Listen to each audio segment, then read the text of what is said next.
I'm not making fun of anybody. I'm not. Okay. See, if you point things out nowadays, everybody's so damn sensitive. All right, that they think, oh, why are you making fun of that person? I've said before at the front line with Joe and Joe. Okay, Joe, if I am getting assaulted, if I'm being threatened on the street, do you know the cop? Do you know what the image of the cop that I want? Okay, to be coming to my aid, McCluskey from The Godfather. All right. The one who punches Michael Corleone in the face and breaks his jaw. I want McCluskey, okay, to come to my aid. Here's one who, again, I don't want to say I don't want her to come to my aid. I don't think she's capable. I just want to show you this.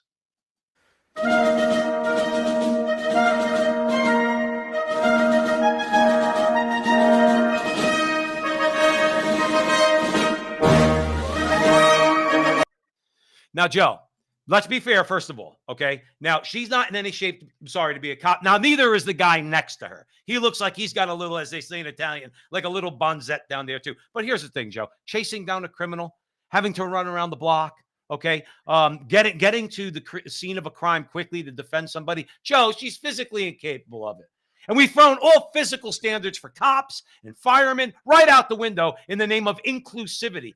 Joe, she's a danger as a cop, even to herself. I'm sorry, because of the shape No, she's you're in. right, Joe. And there are many women cops who are in awesome shape. Okay, awesome shape. Because believe me, it's not about that she's a woman. Because if it was a guy who was in her shape, I would say the same exact thing. Some people should not be cops, and physical standards need to be brought back. Joe, help me. Listen, there's a difference between men and women. Men are bigger. And to your point, all that woman could do is shoot somebody if there was a conflict. I have seen some crazy things in my life, guys fighting big guys. She couldn't stop that. She would have to shoot them.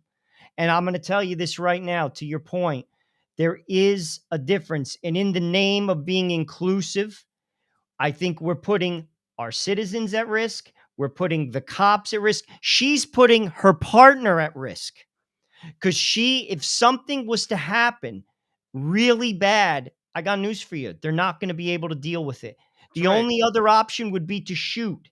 And that's not the first option.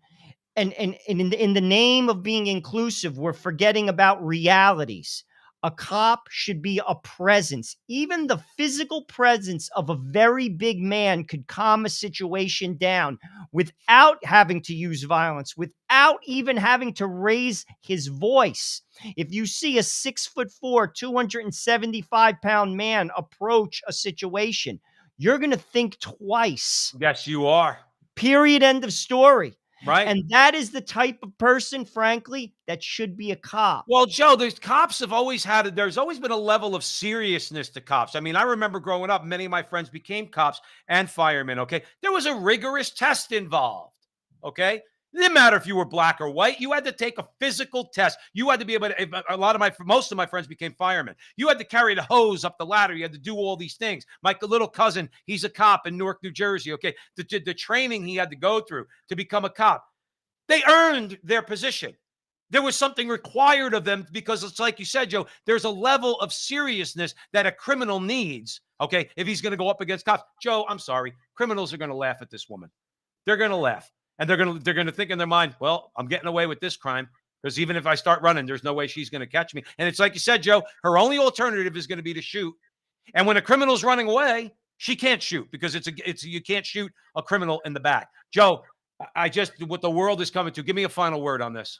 Again, there's a difference between men and women, and even some men shouldn't be cops. There is a physical requirement to the job. That's reality. And in the name of inclusivity, in the name of gender equality, you can't ignore reality. There is a difference between men and women. And frankly, that job requires a certain physical presence. And if you don't have it, you're not going to be able to do the job as well as it should be done. Joe, as usual, you said it perfectly. Thank you for joining us here at the front line with Joe and Joe.